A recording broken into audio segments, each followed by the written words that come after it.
우린 지난주일 저녁부터 2박 3일 동안 5시간에 걸쳐서 말씀 사경회를 가졌고 참여한 분들은 모두가 큰 은혜를 받으신 줄로 믿습니다.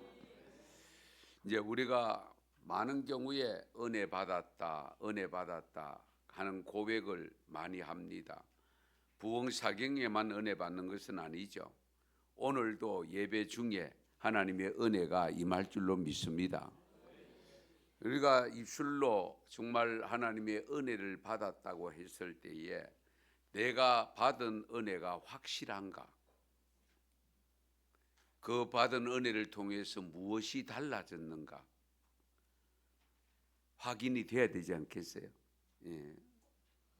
은혜는 받았다고 하는데 달라지는 모습이 없다면 은혜 받은 것은 받았다고 고백하는 것이 진솔한 고백이 되지 못하죠. 예. 우리가 사경회뿐만 아니고 예배를 통해서 평소에도 또 꼭 예배만 아니고 삶을 통해서도 얼마든지 하나님의 은혜는 순간순간 임하고 그 임하는 하나님의 은혜를 경험하고 체험하게 됩니다. 적어도 우리가 입술로 은혜 받았다고 고백할 때에 나타나는 현상을 확인해 보셔야 되겠죠. 정말 내가 은혜 받은 게 확실한가? 은혜 받았으면 무엇이 얼마나 달라졌는가? 오늘 읽은 느헤미야서의 말씀과 우리 사도행전 2장 말씀은 자주 듣는 말씀입니다. 이 말씀 속에서 은혜를 받았을 때에 특별히 말씀의 은혜를 받았다고 하는 그 고백이 진솔한 고백이 되기 위해서 어떤 현상이 나타나야 되는가? 그것을 오늘 말씀을 찾아보려고 합니다. 첫 번째 현상이 뭐냐? 은혜를 받으면 반드시 회개가 따라야 됩니다. 회개. 오늘 느헤미야 8장 8절 9절 말씀에 보면 하나님의 율법책을 낭독하고 그 뜻을 해석해서 백성에게 그 낭독하는 것을 다 깨닫게 하니 그 다음에 백성이 율법의 말씀을 듣고 다 우는지라. 말씀을 들었는데 왜 울까요?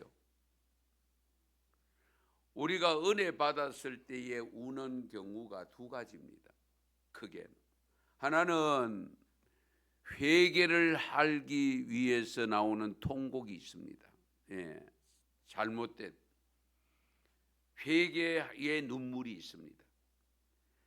두 번째 눈물은 말씀을 듣고 깨닫고 감동이 와서 드리는 감사의 눈물, 감격의 눈물이 있습니다. 그런데 오늘 본문 말씀에 우는 내용을 울었더라, 말씀을 듣고 울었다고 하는 이 내용은 두 가지 다 해당됩니다. 왜냐하면 이스라엘 백성들이 사실은 바벨론 포로로 잡혀갔다가 70년 만에 회복이 됩니다. 그동안 말씀을 제대로 못 들었어요. 그런데 바벨론 70년을 살게 된, 고통을 겪게 된 근본적인 이유가 있죠. 그 근본적인 이유가 뭐냐? 열왕기하 20장 21장에 보면 히스기야 왕이 죽은 후에 그 아들 므낫세가 12살의 왕이 됩니다. 12살의 왕이 돼가지고 55년 동안 통치를 합니다. 그런데 우리가 잘 아시는 대로 히스기야 왕은 하나님의 말씀에 따르는 왕입니다.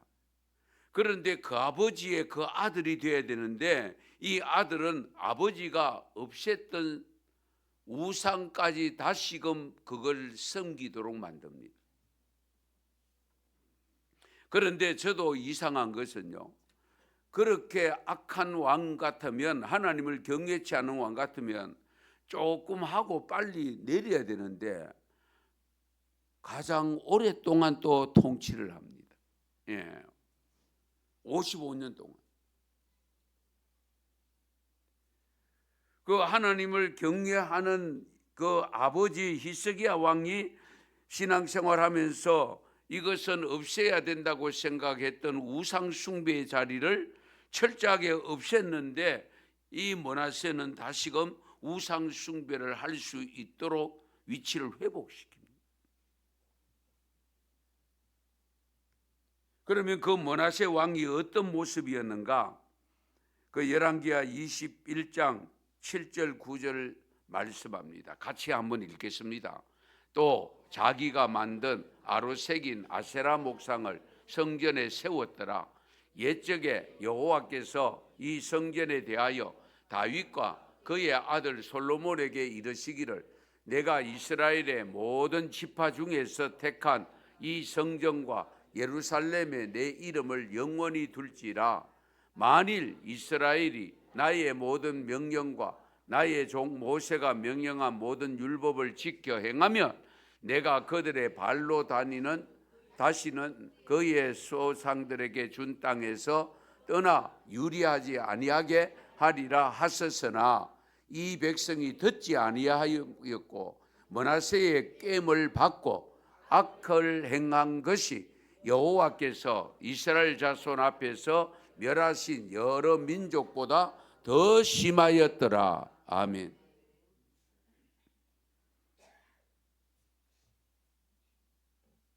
그래서 여호와 하나님은 모든 선지자를 통하여 말씀하시는데요, 11절 12절이 또 있습니다.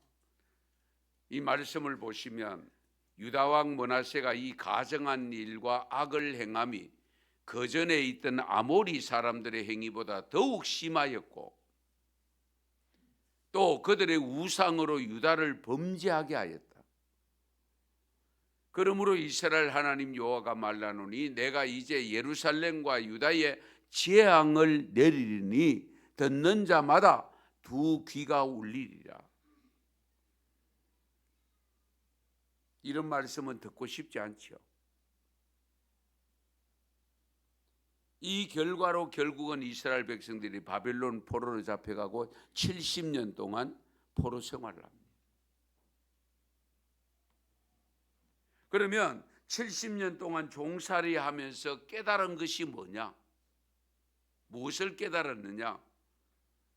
여호와를 경외하라는 말씀을 듣지 않고 우상을 섬기면 어떻게 된다는 것을 깨달았습니다. 그리고 여호와께로 돌아오지 않으면 앞으로 계속 포로 생활을 할 수밖에 없다는 것을 깨닫게 된 거예요. 그래서 바빌론에서 돌아온 백성들이 말씀을 들려줄 때에 깨닫고 회개를 한 겁니다. 그래서 통곡의 눈물을 흘린 거예요. 잘못된 것에 대한 회개, 그리고 다시금 70년 만에 그래도 회복을 시켜주시고 회복할 수 있는 기회 주신 것에 대한 감사의 눈물을 흘렸던 거예요. 예. 우리가 말씀을 들을 때마다 깨닫는 것이 중요합니다. 분명히 말씀하지 않습니까? 하나님의 말씀은 살아있고 활력이 있어 좌우의 날이 쓴 어떤 검보다도 예리해서 혼과 영과 관절과 골수를 찔러 쪼개기까지 하며 또 마음의 생각과 뜻을 판단하나니. 할렐루야. 사도행전 2장 오늘 본문 말씀 앞부분에 보면 베드로가 설교를 하잖아요. 마가다락바에 성령을 받고, 성령을 받은 대로 베드로가 설교했을 때에 그 설교를 듣고 있던 사람들이 마음의 찔림을 받았다고 했습니다. 찔림을 받고 난 다음에 베드로에게 고백합니다. 형제들아, 우리가 어찌할꼬? 형제들아, 우리가 어찌할꼬? 어떻게 하면 되겠느냐? 그때에 베드로가 이렇게 말합니다. 너희가 회개하여 각각 예수 그리스도의 이름으로 세례를 받고 죄사함을 받으라. 그리하면 성령의 선물을 받으리라. 할렐루야. 찔림을 받고 우리가 어떻게 하면 되겠느냐고 했을 때에 회개하라고 했습니다. 죄사함을 받으라고 했습니다. 그러면 성령을 선물로 받는다. 할렐루야.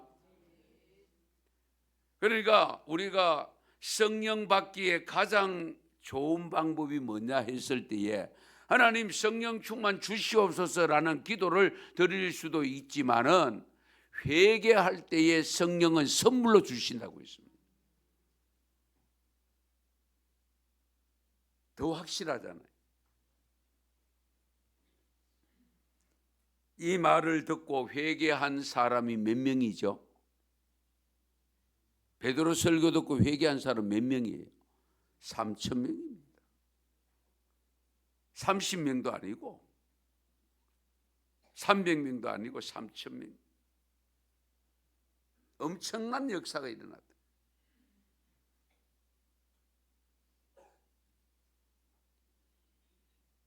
사도행전 7장에 보면 스데반 집사가 설교한 장면이 기록되어 있습니다. 스데반 집사가 설교했을 때도 거기 듣던 사람이 마음에 찔렸다고 했습니다. 그런데 반응이 베드로 설교에 들었는 사람과 스데반 설교 들었던 사람 반응이 전혀 다릅니다. 같이 찔림을 받은 것은 동일한데 스데반 집사의 설교를 들었던 사람들은 그 사도행전 7장 54절에 보면 그들이 이 말을 듣고 마음에 찔려 요까지는 같아요. 그런데 그를 향하여 이를 갈거늘. 할렐루야. 우리가 어찌할꼬 형제요? 베드로 설교 들은 사람은. 그런데 스데반 설교 들을 사람은 이를 갈았대요. 우리가 말씀을 듣고 은혜를 받아 깨달았을 때에 회개까지 이어지는 것이 중요합니다. 예. 그런데 그 말씀을 듣고 찔림을 받아서 저 날 보고 하는 소리다. 그래가지고 회개는커녕 오히려 더 일을 가는 이런 일이 있으면 안 되잖아요. 예. 우리가 말씀의 은혜를 받으면 먼저 일어나는 것이 회개가 되어져야 되고 그것이 은혜 받았다는 가장 큰 정표가 됩니다. 예. 왜 은혜 받았어요? 알지 못했던 것을 알게 됐으니까 한편으로 감사하고 내가 잘못됐는지 잘되었는지를 모르는 것을 그걸 깨닫게 하시니 감사하고 그러면 잘못된 게 발견되었을 때는 회개까지 이어지는 것이 진정한 은혜 받은 자의 모습입니다. 이런 놀라운 역사가 있기 바랍니다. 그 다음에 두 번째 은혜를 받으면 즐겁게 삽니다. 기쁘게 삽니다. 죄는 무거운 짐입니다. 죄는 우리의 삶을 짓누릅니다. 그래서 죄에서 벗어날 때에 날아갈 듯이 가볍고 그 가벼움을 느끼니까 마음이 기쁨이 오겠죠. 즐거움으로 이어지는 겁니다. 그래서 10절 하반절에 보면 이 날은 우리 주의 성일이니 근심하지 말라 여호와로 인하여 기뻐하는 것이 너희의 힘이니라. 할렐루야. 오늘 거룩한 주일이다. 이제 됐다. 통곡 그만해라. 근심하지 말고 이제 여호와로 인하여 기뻐하는 것이 너희의 힘이 된다.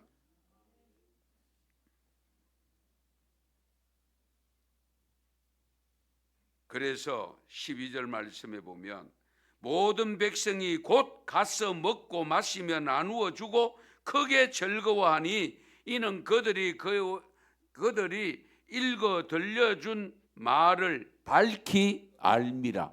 아멘.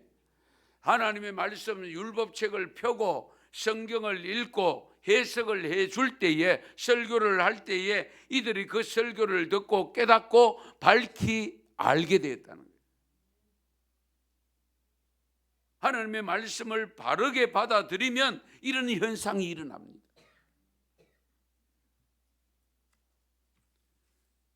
기쁨이 오면 힘이 생기죠.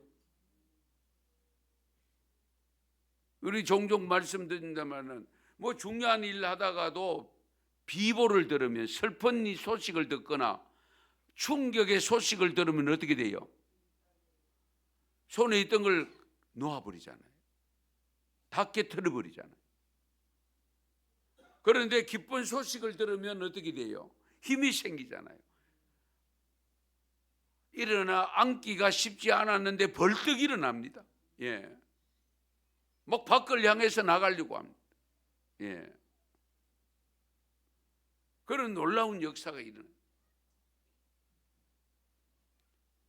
어쨌든 오늘 10절 하반절에 보면 여호와로 인하여 기뻐하는 것이 너희의 힘이니라. 아이고 요즘 막 힘이 왜 이렇게 없노? 맥이 빠진 것 같다. 그런 생각, 그런 모습이 올 때에 말씀을 듣고 깨닫고 회개하면, 은혜를 받으면 용서받은 기쁨을 안게 되어지고, 그 용서받은 기쁨을 안게 되면 힘이 생기는 것을 경험하고 체험할 수 있기를 바랍니다. 그래서 빌립보 4장 4절에 보면 주 안에서 항상 기뻐하라. 내가 다시 말라노니 기뻐하라. 예, 죄사함 받고 구원 받았으니까요. 영생 얻었으니까 기뻐해야죠. 뭐 잘 없던 그 공짜로 생긴 뭐가 있으면 기뻐하잖아요. 그런데 저와 여러분이 구원받은 것은 그런 세상에서 공짜로 받은 그 어떤 것과도 비교가 안 되는 걸 공짜로 받았잖아요. 기뻐해야죠. 기쁨으로 사셔야 돼요. 아무튼 받은 은혜를 통해서 여러분의 삶 속에 다시 활력이 생기는 기쁨이 충만하시기 바랍니다. 그 다음에 세 번째, 은혜를 받으면 나눔과 섬김의 삶을 삽니다. 오늘 10절 느헤미야 8장 10절 상반절에 보면 느헤미야가 울며 회개하며 슬퍼하는 백성들에게 말하기를 너희는 가서 살찐 것을 먹고 단 것을 마시되 준비하지 못한 자에게 나누어 주라. 혼자 먹지 말고 없는 사람 나누어 주고 같이 먹어라. 예.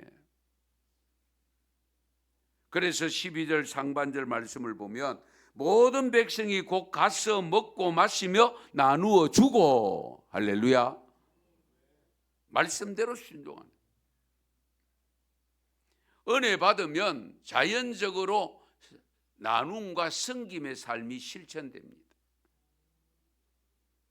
주님의 은혜가 있는 자리에는 항상 나눔의 모습이 나타납니다. 초대교회가 세워지고 사도들이 가르침을 받고 은혜를 받았을 때의 모습을 오늘 읽은 사도행전 2장 45절에서 46절 말씀 잘 보세요. 믿는 백성, 모든 백성이 곧 가서 먹고 마시며 나누어 주고 했는 이런 현상이 사도행전 2장에 구체적으로 나타납니다. 재산과 소유를 팔아. 정말 쉽지 않은 모습입니다. 이 가능합니까? 재산과 소유를 팔아 각 사람의 필요를 따라 나누어 주며, 우리가 어떤 생각 듭니까? 자기들은 먹고 놀 때 내가 얼마나 새빠지게 수고했는데 그렇게 모은 것을 내가 누굴 줘? 못 주지. 그런 생각하기 쉽잖아요. 예, 내가 어떻게 모은 건데. 그런데 은혜를 받고 나니까 그렇게 팔기 어렵고 그렇게 나누기 어려웠던 것을 다 팔았대요.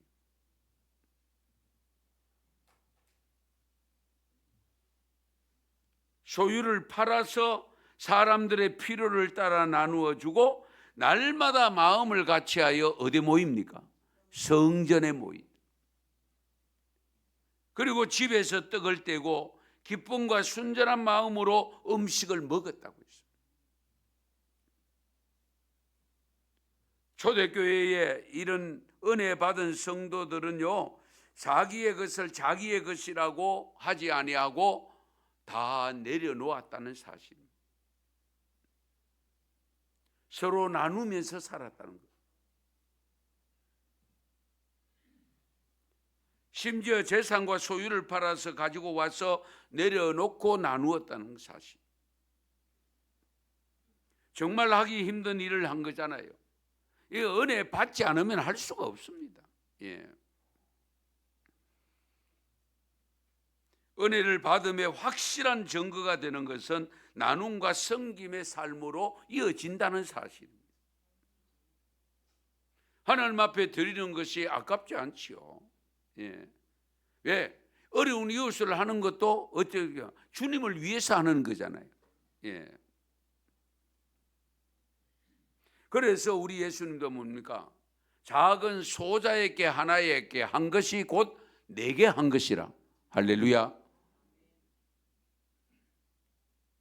우리가 은혜를 받았다는 것은 결국 주님의 사랑에 대해서 확실하게 깨달았음을 의미하는 겁니다.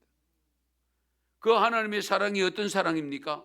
독생자를 주신 사랑입니다. 독생자 예수님의 사랑이 어떤 사랑입니까? 나의 죄, 내가 아름답게 살아서 의롭고 선하게 살아서 그것 때문에 주신 것이 아니고 더럽고 더러운 죄를 대신하여 그 죄를 도말하시기 위해서 당신의 생명을 십자가에 주신 거잖아요. 그걸 생각하면 우리가 못 드릴 게 없지요. 예.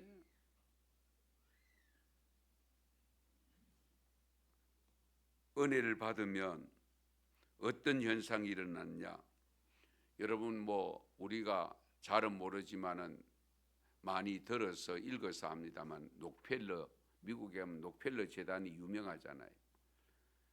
그 록펠러 씨가 33살에 백만장자가 되었답니다.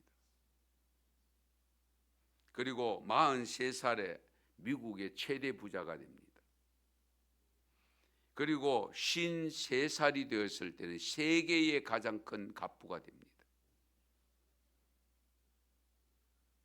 그런데 55살이 되었을 때에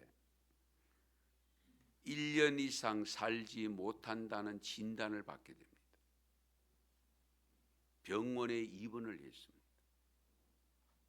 휠체어를 탔습니다.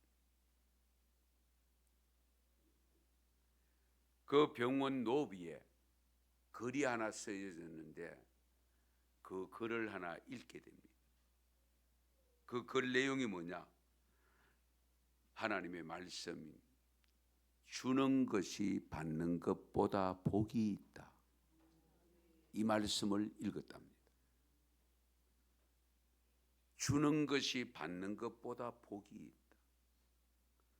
백만장자를 넘어서 미국의 갑부를 넘어서 세계의 갑부가 됐는데 여러분 더 받을 복이 필요합니까? 그런데 주는 것이 받는 것보다 복이 있다는 이 말씀을 읽고 마음의 전율을 느꼈답니다. 그리고 눈물이 났다고 합니다. 그 선한 기운이 온몸을 감싸는 가운데 눈을 지그시 감고 생각하고 있는데 한쪽 편에서 언쟁이 벌어진 소리가 들려옵니다. 돈이 없으니까 입원을 시킬 수가 없다고 병원에서 이야기합니다. 그런데 어린 딸을 데리고 온 어머니가 어쨌든 이 딸을 입원시키지 않으면 안 된다고 아우성을 치고 있습니다. 그걸 록펠러 씨가 발견하자마자 비서를 불러가지고 누가 돈을 내었는지 모르도록 저분의 돈을 내어서 입원할 수 있도록 아이가 치료받을 수 있도록 해주라는 말을 건넸답니다. 그래서 비서가 가서 돈을 건네주고 그 어린 딸이 입원을 하게 되는 그런 과정을 거쳤는데 그 모습을 조용히 지켜보던 록펠러 씨가 얼마나 기뻤는지 나중에 자서전을 썼을 때에 이런 내용이 있습니다. 저는 살면서 이렇게 행복한 삶이 있는지 몰랐습니다. 이렇게 행복한 삶이 있는지를 몰랐습니다. 그래서 그때부터 나눔의 삶을 작정하고 그 작정하고 있는데 1년 만에 돌아가신다고 했던 분이요, 병이 사라져서 98세까지 살았습니다. 그 미국 사회에서 의사가 1년밖에 못 산다고 했는데 한번 생각해 보세요. 98세까지 살. 그러면서 회고하기를 인생 전반기 55년을 쫓기며 살았지만 후반기 43년을 참으로 행복하게 살았다. 55년 동안은 쫓기면서 살았는데 43년 동안은 행복하게 살았다. 그 행복하게 살았다고 하는 그 삶이 뭐냐? 주는 삶이었어요. 나누는 삶이었습니다. 그것을 깊이 깨달은 것이 뭐냐 했을 때에 주는 것이 받는 것보다 복이 있다고 하는 이 말씀을 깨달은 진정한 은혜를 받았던 사람.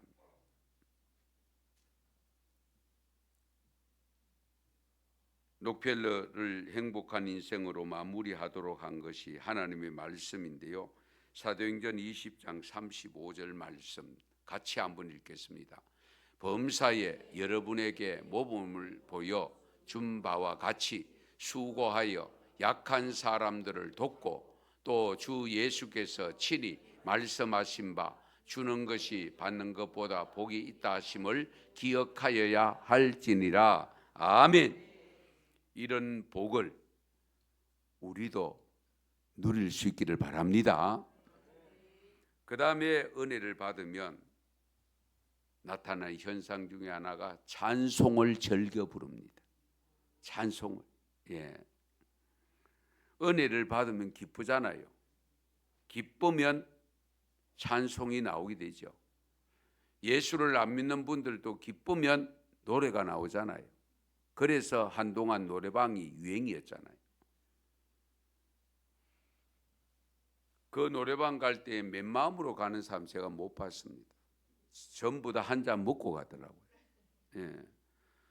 우리가 찬양이 내 입에서 나온다는 것은 내 안에 성령에 취해 있기 때문에 그렇게 된 줄 믿으시기 바랍니다. 내 안에 성령이 충만해서 성령에 취하면 내 입에서 찬송이 나옵니다. 내 입술에서 찬양이 나옵니다. 이 점도 우리가 깊이 헤아려야 됩니다. 느헤미야 8장 6절에 보면 에스라가 여호와의 이름을 송축했다고 했습니다. 여기서 송축이라는 단어는 우리 시편의 글이나 찬송을 의미하는데요. 사도행전 오늘 2장 47절에 보면 하나님을 찬미하며 말씀을 듣고 깨닫고 은혜를 받았을 때 송축했고 베드로의 설교를 듣고 깨닫고 감동했을 때에 찬미를 불렀습니다. 하나님의 은혜를 받은 사람의 입에는 찬송이 나옴을 믿으시기 바랍니다. 그래서 야고보서 5장 13절에 보면 너희 중에 고난당하는 자가 있느냐 그는 기도할 것이요 즐거워하는 자가 있느냐 그는 찬송할지니라. 할렐루야. 즐거워하는 자가 있느냐 그는 찬송할지. 어려움이 있으면 기도하고 즐거운 일이 있으면 찬송을 부르는 겁니다. 하나님의 은혜로 영안이 열리게 되면요 우리의 영혼은 찬송을 부름으로 마음의 평안이 찾아오고 영혼의 기쁨을 얻습니다. 우리가 은혜 받은 즐거움을 가지고 찬송하면요 놀라운 능력이 나타납니다. 그래서 때로는요, 여러분 경험 있는지 모르겠는데 찬송 부르는 중에 치유의 역사가 나타납니다. 치유의 역사. 예. 그 찬송을 부르는 가운데 지금까지 주저주저 하던 것을 능력 있게 감당하는 모습으로 변화가 나타납니다. 예. 능력이 나타납니다.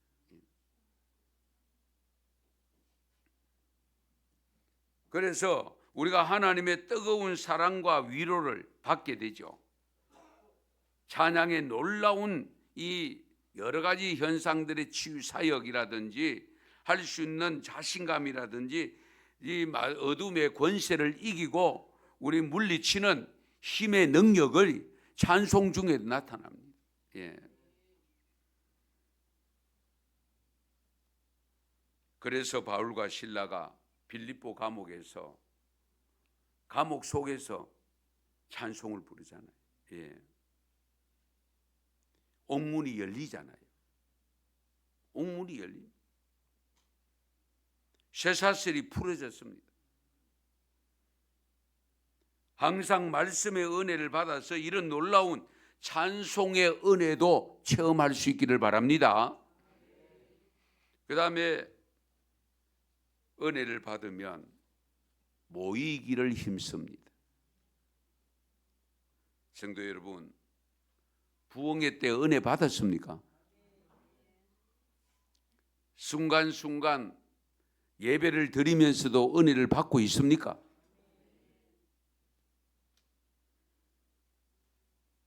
은혜를 받았다면 반드시 나타나야 되는 현상이 성전에 모이기를 힘쓴다고 했습니다. 전에보다는 더 열심히 예배에 참석하고 전에보다는 더 열심히 기도에 참석하고 할렐루야. 전에보다는 더 봉사하는 데 열심히 참여하고 모이기를 힘써. 그래서 오늘 사도행전 46절에 보면 2장 46절에 보면 날마다 마음을 같이하여 성전에 모이기를 힘쓰고 할렐루야. 날마다입니다. 날마다. 지금 갈수록 날마다 어렵지요. 주일에 한 번 찾아오는 것도 어려운데 날마다 어떻게 모이겠어요? 어렵습니다. 그럼에도 불구하고 은혜가 충만하면 지나가다가도 들어오시고 기도할 일이 있으면 집에서 기도하는 것보다 만민이 기도하는 집인 하나님의 성전 예배당이 좋다고 와서 기도하고 가시고 할렐루야. 그런 놀라운 역사가 일어나야 돼요. 예. 언제까지 억지로 오셔야 됩니까? 억지로 오시는 분은 없지요? 있으면 안 됩니다. 예. 즐거운 마음으로 오셔야죠. 그게 은혜 받은 자의 모습입니다. 예.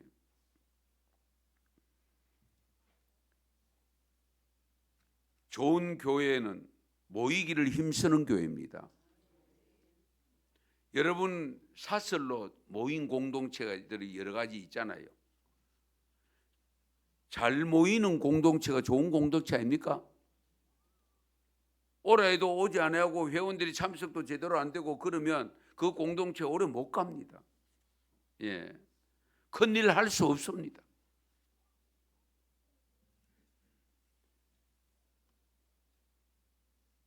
어떤 가정이 좋은 가정입니까? 식구들끼리 잘 모이는 가정이 좋은 가정 아닙니까? 1년 내가도 얼굴도 못 보고 정말 이웃밖에 없고 형제는 어디론가 사라져버리고 그러면 좋은 가문이라고 할 수 없습니다. 예. 진정한 은혜에 충만한 가정이라면 가문이라면 모이기를 힘씁니다. 부모님 생신 때 모이고 내 생신 때는 부모님 초청하고 그렇게 해서라도 자주 얼굴 보고 모이는 거예요. 예.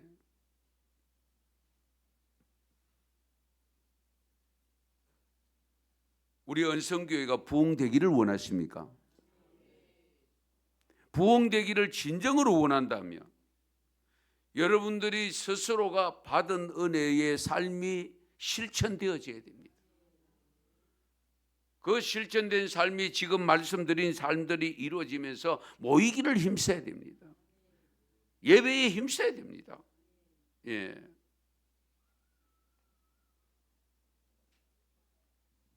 그래서 오늘 47절에 보면 주께서 구원받는 사람을 날마다 더하게 하시니라. 할렐루야. 주께서입니다. 내가 하는 게 아니에요. 주께서. 예. 주께서 하게 하신다는 거예요. 지금까지 안 됐는데 웬걸 되겠나? 이런 생각 갖지 마시고 내가 이제 은혜 받아서 내 마음에 감동이 와서 내가 어떻게든지 다시 한 번 더 가서 권면해 볼 거야. 이 말씀을 전해 볼 거야. 그러면 전에는 안 들었던 사람이 지금은 듣는다니까요. 전에는 안 나오던 사람이 지금은 나오게 되는 역사가 있을 줄 믿으시기 바랍니다. 그게 은혜 받은 자의 모습입니다. 예. 그렇게 될 때에 부흥하는 것이지 말로만 내 부흥한다고 해서 부흥됩니까? 한번 생각해 보세요. 그래서 전도도 은혜를 받아야 됩니다. 은혜를 받을 때에 잘할 수 있습니다. 그래서 우리가 회개하고 즐겁게 사시고 서로 돕고 이웃을 잘 섬기면서 내 삶을 통해서 물질을 나누고 내가 가진 재능, 달란트를 나누고 그리고 잘 모이고 모이면 기도하고 흩어지면 전도하고 이런 삶이 되어질 때에 하나님께서 교회를 부흥케 하십니다. 믿는 구원받는 사람을 날마다 더하게 하신다. 우리는 날마다가 아니죠. 날마다 안 모이잖아요. 주일마다 더하게 하신다. 할렐루야. 성도 여러분, 항상 말씀의 은혜를 받는, 그래서 받아서 회개하고 용서받는 즐거움, 항상 섬기는 즐거움, 나누는 즐거움을 누리시고 그러면서 모이기를 힘써서 정말 함께 합력해서 하나님의 뜻을 이루어가는 우리 언성교회 되기를 축원합니다. 축복합니다. 기도드리겠습니다.